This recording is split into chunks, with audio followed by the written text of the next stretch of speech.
ಇತ್ತೀಚೆಗೆ ಕರ್ನಾಟಕದಲ್ಲಿ ಕಾನೂನು ಸುವ್ಯವಸ್ಥೆ ಸಂಪೂರ್ಣವಾಗಿ ಹದಗೆಟ್ಟಿದೆ ಅನ್ನೋದಕ್ಕೆ ಅನೇಕ ಉದಾಹರಣೆಗಳನ್ನು ನಾವು ಕೊಡಬೇಕಾಗ್ತದೆ.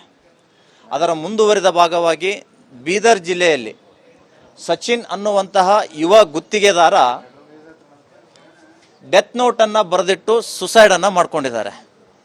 ನನ್ನ ಸಾವಿಗೆ ಪ್ರಿಯಾಂಕಾ ಖರ್ಗೆ ಆಪ್ತರಾದಂತಹ ರಾಜು ಕಪ್ನೂರ್ ಆ್ಯಂಡ್ ಗ್ಯಾಂಗ್ ಕಾರಣ ಅನ್ನುವಂತಹ ವಿಷಯವನ್ನು ಅವರು ಅಲ್ಲಿ ಪ್ರಸ್ತಾಪ ಮಾಡಿದ್ದಾರೆ. ಅದರ ಜೊತೆಗೆ ಕಲಬುರ್ಗಿಯ ಖ್ಯಾತ ರಾಜಕಾರಣಿಗಳನ್ನು ಹತ್ಯೆ ಮಾಡುವಂತಹ ಸಂಚನ್ನು ಕೂಡ ರೂಪಿಸಿದ್ದಾರೆ ಅನ್ನುವಂಥದ್ದು ಆ ಡೆತ್ ನೋಟ್ನಿಂದ ಬಯಲಿಗೆ ಬಂದಿದೆ.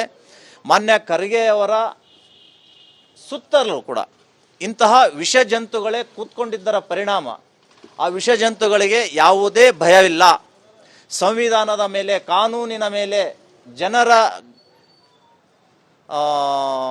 ವಿರುದ್ಧ ಹೋರಾಟ ಮಾಡುವಂಥದ್ದು, ಜನರಿಗೆ ಬೆದರಿಕೆ ಹಾಕುವಂಥದ್ದು ನಿರಂತರವಾಗಿ ಅವರ ಕೃತ್ಯ ನಡೀತಾ ಇದೆ. ಇದಕ್ಕೆ ಸಂಪೂರ್ಣವಾಗಿ ಬೆಂಬಲ ಇಲ್ಲಿಯ ಉಸ್ತುವಾರಿ ಮಂತ್ರಿಗಳು ಕೊಡ್ತಾ ಇದ್ದಾರೆ. ಇದು RDPR ಸಚಿವರಲ್ಲ, ಇವರು ಕಲಬುರ್ಗಿ ರಿಪಬ್ಲಿಕ್ ಡೆವಲಪ್ಮೆಂಟ್ ಮಿನಿಸ್ಟರ್ ಆಗಿ ಇಲ್ಲಿ ಕೆಲಸ ಮಾಡ್ತಿರೋ ಕಾರಣಕ್ಕಾಗಿ ಇವತ್ತು ಕಲಬುರ್ಗಿಯಲ್ಲಿ ಅಶಾಂತಿಯ ವಾತಾವರಣ ಸೃಷ್ಟಿಯಾಗಿದೆ. ನಾನು ಇವತ್ತು ಇಲ್ಲಿಯ ಸರ್ಕಾರ ಮತ್ತು ಜಿಲ್ಲಾಡಳಿತಕ್ಕೆ ಹೇಳಿಕೆ ಬಯಸ್ತಾ ಇದ್ದೀನಿ, ಇಂತಹ ವಿಷಜಂತುಗಳನ್ನು ಸಾಕಿರುವಂತಹ ಉಸ್ತುವಾರಿ ಸಚಿವರ ರಾಜೀನಾಮೆಯನ್ನು ಕೂಡಲೇ ಪಡಿಬೇಕು. ಕಲಬುರ್ಗಿ ಶಾಂತಿ ಸುವ್ಯವಸ್ಥೆಯಿಂದ ಇರಬೇಕಾದರೆ, ಶಿಸ್ತುಬದ್ಧ ಇರಬೇಕಾದರೆ, ನಾಗರಿಕರ ಜೀವ ರಕ್ಷಣೆ ಮಾಡಬೇಕಾದರೆ ಈ ಮಂತ್ರಿಯ ರಾಜೀನಾಮೆಯನ್ನು ನೀವು ಪಡಿಬೇಕು. ಇವರ ಚೇಲಾಗಳೇನಿದಾರಲ್ಲ ಇವರನ್ನು ಅರೆಸ್ಟ್ ಮಾಡಿ ಒಳಗಡೆ ಕಳಿಸ್ಬೇಕು ಅನ್ನುವಂಥ ಆಗ್ರಹವನ್ನು ನಾವು ಮಾಡ್ತಾ ಇದ್ದೇವೆ. ನೋಡಿ, ನಮ್ಮ ಹೆಸರು ಚಂದು ಪಾಟೀಲ್ ಮತ್ತಿಮೋಡ್, ಮಣಿಕಂಠ ರಾಠೋಡ್ ಇವ್ರ ಹೆಸರು ಯಾಕೆ ಬಂದಿದೆ ಅಂತ ಕೇಳಿದರೆ, ಇವರ ವಿರುದ್ಧ ಮಾತಾಡುವವರು ಯಾರೂ ಇಲ್ಲ, ಇವರ ಅಕ್ರಮವನ್ನು ಪ್ರಶ್ನೆ ಮಾಡುವವರು ಯಾರೂ ಇಲ್ಲ. ಪ್ರಶ್ನೆ ಮಾಡೋರೆ 3-4 ಜನ. ಇವರನ್ನು ಮುಗಿಸಿದ್ರಾಯ್ತು, ನಾವಿಲ್ಲಿ ಸ್ವತಂತ್ರ ಆಗ್ತೀವಿ ಅನ್ನುವ ಕಾರಣಕ್ಕಾಗಿ ಇವರು ಸಂಚನ್ನು ರೂಪಿಸಿದ್ದಾರೆ. ಮತ್ತಿಮೋಡ್ ಒಬ್ಬ ಹಿಂದುಳಿದ ದಲಿತ ಶಾಸಕ, ಅವ್ರನ್ನ ಸಾಯಿಸಿದರೆ ನಾನು ಆ ಪೋಸ್ಟ್ನಲ್ಲಿ ಹೋಗ್ಬೋದು, ನಾನು ಮಂತ್ರಿ ಆಗ್ಬೋದು, ನಾನು ಶಾಸಕನಾಗ್ಬೋದು ಅನ್ನುವಂತಹ ದುರಾಲೋಚನೆ ಅವ್ರ ಮೇಲಿದೆ. ಉತ್ತರದಲ್ಲಿಯೂ ಕೂಡ ಬಹಳ ಮುಂದುವರೆದವರು ಕೆಲಸ ಮಾಡ್ತಾ ಇದ್ದಾರೆ, ಪಕ್ಷದ್ದಾಗಲಿ ಸಮಾಜದ್ದಾಗಲಿ. ಅವ್ರನ್ನೂ ಕೂಡ ಮುಗಿಸ್ಬೇಕು ಅನ್ನುವಂತಹ ಸಂಚನ್ನು ಇವರು ರೂಪಿಸಿದ್ದಾರೆ. ಇದನ್ನು ನಿರ್ಲಕ್ಷ್ಯ ಮಾಡದೇನೆ ಎಲ್ಲವ ದೂರುಗಳಲ್ಲಿಯೂ ಇದು ಒಂದು ಕೂಡ ದೂರು ಅಂತ ಹೇಳಿ ಡಸ್ಟ್ಬಿನ್ಗೆ ತಳ್ಳದೇನೆ ಇಲ್ಲಿಯ ಕಮಿಷನರ್ ಇರ್ಬೋದು, ಇಲ್ಲಿಯ IGP ಇರ್ಬೋದು, ಮಂತ್ರಿ ಆಮೇಲೆ ನೋಡಿ, ಇಲ್ಲಿ ಜನರ ರಕ್ಷಣೆ ಮಾಡಿ. ಮಂತ್ರಿ ಒಬ್ಬರನ್ನೇ ನೋಡಬೇಡಿ, ಇಲ್ಲಿಯ ಸಮಾಜ ಸೇವಕರನ್ನ, ರಾಜಕೀಯ ಮುಖಂಡರ, ಶಾಸಕರ ಜೀವನ ಕೂಡ ರಕ್ಷಣೆ ಮಾಡುವಂಥದ್ದು ಇಲ್ಲಿ IGPಯ ಕರ್ತವ್ಯ ಇದೆ, DGPಯ ಕರ್ತವ್ಯ ಇದೆ. ಕೇವಲ ನೀವು ಪ್ರಿಯಾಂಕಾ ಖರ್ಗೆ ಅವರ ಮಾತು ಕೇಳಿಕೊಂಡು ಇಲ್ಲಿ ಆಡಳಿತ ನಡೆಸಿದರೆ ಖಂಡಿತ ಜನರ ಶಾಪ ನಿಮಗೆ ತಟ್ಟದೇ ಇರೋಲ್ಲ ಅನ್ನುವಂಥದ್ದನ್ನು ನಾನು ಹೇಳಿಕೆ ಬಯಸ್ತಾ ಇದ್ದೀನಿ. ಮನುಸ್ಮೃತಿ ಬಗ್ಗೆ ಹೇಳ್ತಾರೆ ಇವರು, ಬರೀ ಮನುಸ್ಮೃತಿ, ಬಾಯಿ ತೆಗೆದರೆ ಮನುಸ್ಮೃತಿ, ಬೊಂಬಾಯಿ ರೀತಿಯಲ್ಲಿ ಹೇಳ್ತಾರೆ.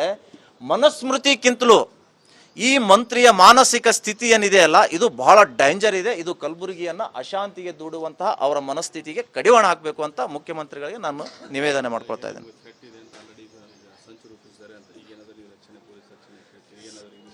ಸರ್, ಇವರು ಭಕ್ಷಕರು, ಇವರು ರಕ್ಷಣೆ ಕೊಡುವಂಥವರಲ್ಲ.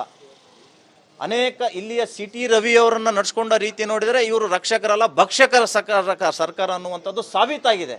ಮುನಿರತ್ನ 100 ಜನ ಪೊಲೀಸರಿದ್ದಾರೆ, 100 ಜನ ಪೊಲೀಸರ ಮಧ್ಯೆ ಮೊಟ್ಟೆಯಿಂದ ಹೊಡಿತಾರೆ, ಹಲ್ಲೆ ಮಾಡ್ತಾರೆ ಅಂದರೆ ಇವರು ರಕ್ಷಕರ? ಇವರಿಗೆ ಡೈರೆಕ್ಷನ್ ಏನಿದೆ ಅಂತ ಕೇಳಿದರೆ, ಯಾರು ಹಿಂದೂ ಸಂಘಟನೆ ಮಾಡ್ತಾರೆ, ಯಾರು ಹಿಂದೂ ಪರ ಪಕ್ಷ ಇದೆ ಅವ್ರನ್ನ ಮುಗಿಸಿ.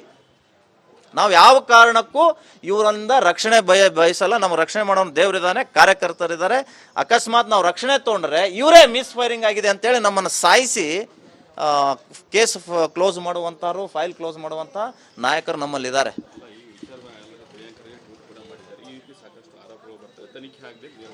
ನೋಡಿ, ಆರೋಪಗಳು ಬೇರೆ. ಇವತ್ತು ಯಾರೋ ಮಾಡಿದ್ದಿದ್ದೆ ಅಂದರೆ ಅದನ್ನು ನಾವು ನಿರ್ಲಕ್ಷ್ಯ ಮಾಡ್ಬೋದು. ನಿಮ್ಮ ಮೂಗಿನ ನೇರಕ್ಕೆ ನಿಮ್ಮ ಬುಡದಲ್ಲಿಯ ವ್ಯಕ್ತಿಗಳೇ ಇವತ್ತು ಈ ಕೃತ್ಯದಲ್ಲಿ ಭಾಗಿಯಾಗಿದ್ದಾರೆ ಅಂದರೆ ಇದನ್ನು ನಿರ್ಲಕ್ಷ್ಯ ಮಾಡ್ತೀರಾ? 100ಕ್ಕೆ 100 ಚಂದು ಪಾಟೀಲ್ ಹೇಳಿದಾಗೆ ಇವರು ಈ ಕೇಸನ್ನು ಮುಚ್ಚಾಕ್ತಾರೆ, ಕ್ಲೀನ್ ಚೀಟ್ ಕೊಡ್ತಾರೆ. ಇವ್ರ ಕೆಲಸನೇ ಅದೇ ಇದೆ, ಕ್ಲೀನ್ ಚೀಟ್ ಮ್ಯಾನ್ ಮಿನಿಸ್ಟರ್. ಇವರು ತನಿಖೆ ಆಗಬೇಕು, CBI ತನಿಖೆ ಆಗಬೇಕು ಹೇಳಿದ್ದಾರೆ, ಶಾಸಕರು ಹೇಳಿದ್ದಾರೆ. ಇವ್ರ ಮಾತಿಗಾದರೂ ಬೆಲೆ ಕೊಡಿ. ಅಮಾಯಕ ಇಂತಹ ಯುವಕರಿಗೆ ಎಷ್ಟು ಜನರ ಬಾಯಿಗೆ ಮಣ್ಣು ಹಾಕಬೇಕಾಗ್ತದೆ? ಕೊಲೆ ಮಾಡುವಂಥವ್ರನ್ನ, ಸುಲಿಗೆ ಮಾಡುವಂಥವ್ರ ಬಾಯಿಯೊಳಗೆ ನೀವು ಸ್ವೀಟ್ ಇಡ್ತೀರಿ, ಯಾರ್ದೋ ಮಕ್ಕಳ ಬಾಯಿಗೆ ಮಣ್ಣು ಹಾಕುವಂಥ ಕೆಲಸ ನಿಮ್ಮ ಅಮಾಯಕರು ಮಾಡ್ತಾ ಇದ್ದಾರೆ. ಇದು ಅಕ್ಷಮ್ಯ ಅಪರಾಧ. ಇದನ್ನು ನಾವು ಇಷ್ಟಕ್ಕೆ ಬಿಡಲ್ಲ. ಇದು ದಿಲ್ಲಿ ಮಟ್ಟ ನಾವು ಹೋರಾಟವನ್ನು ಕೈಗೊಳ್ಳೋರಿದೆ.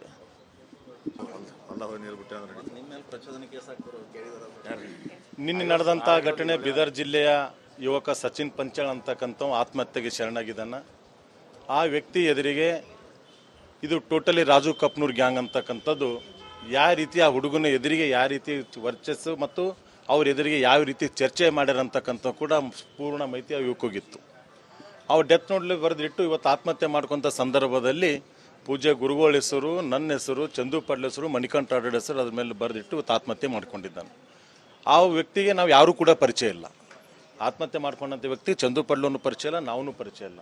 ಆದರೂ ಅವನ ಎದುರಿಗೆ ಆಗಿರ್ತಕ್ಕಂಥ ಚರ್ಚೆಯಲ್ಲಿ ಈ ಹುಡುಗನು ಕೂಡ ಒಬ್ಬ ಭಾಗಿಯಾಗಿದ್ದು ನಾವು ಎಲ್ಲ ಕೇಳಿಸ್ಕೊಂಡಿಗೋಸ್ಕರ ಅವನ್ನೆಲ್ಲನೂ ಕೂಡ ಇವತ್ತು ಕ್ಲಿಯರಾಗಿ ಬರೆದಿಟ್ಟು ಆತ್ಮಹತ್ಯೆ ಮಾಡ್ಕೊಂಡು ಅದ್ರ ಜೊತೆಯಲ್ಲಿ ಆಲ್ರೆಡಿ ಈಗಾಗಲೇ ಇಬ್ಬರಿಗೆ ಸೊಲಾಪುರ ಮತ್ತು ಅಕ್ಲೂಸ್ ಅಂತಕ್ಕಂಥ ವ್ಯಕ್ತಿಗಳಿಗೆ ರೌಡಿ ಸೀಟರ್ ಇದ್ದಂಥ ವ್ಯಕ್ತಿಗಳಿಗೆ ಈಗಾಗಲೇ ಸುಪಾರಿ ಕೊಟ್ಟಿದ್ದಾರೆ ಆಲ್ರೆಡಿ ಅವರು.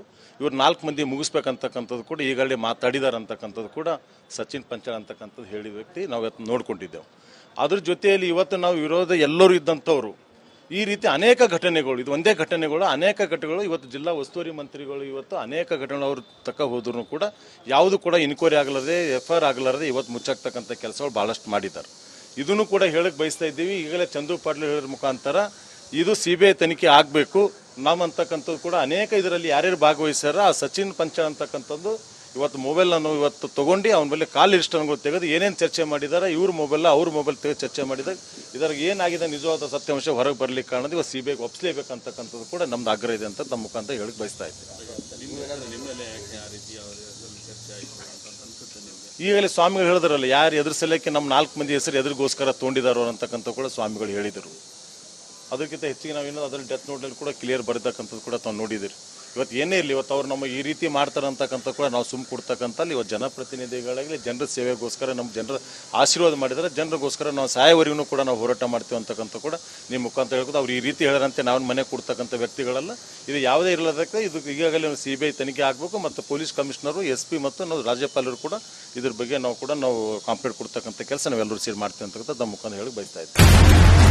1 ವರ್ಷ ಕಳೆದ ಒಂದೇ ವರ್ಷದಲ್ಲಿ ಚುನಾವಣೆಗಳು, ರಾಜಕೀಯ ತಂತ್ರ ಪ್ರತಿತಂತ್ರಗಳು, ಅಭಿಯಾನ, ಜನಪರ ಅಹೋರಾತ್ರಿ ಹೋರಾಟಗಳು, ಪಾರದರ್ಶಕ ವರದಿಗಾರಿಕೆಯ ಪಣ ತೊಟ್ಟು ಮುನ್ನಡೆದಿದ್ದೇವೆ. 1 ವರ್ಷದ ಸಂಭ್ರಮದ ಜೊತೆಗೆ ಜವಾಬ್ದಾರಿ ಕೂಡ ಹೆಚ್ಚಾಗಿದೆ. ಮತ್ತಷ್ಟು ಮುನ್ನುಗ್ಗಿ ಜನಪರ ನಿಲ್ಲುವ ಉತ್ಸಾಹ ಕೂಡ ಹೆಚ್ಚಿದೆ. ಯಾಕಂದ್ರೆ ಇದು ರಿಪಬ್ಲಿಕ್ ಕನ್ನಡ, ನಿಮ್ಮದೇ ಧ್ವನಿ. 1 ವರ್ಷದ ನಿರ್ಭೀತ ಪತ್ರಿಕೋದ್ಯಮ ರಿಪಬ್ಲಿಕ್ ಕನ್ನಡ, ಇದು ನಿಮ್ಮ ಧ್ವನಿ.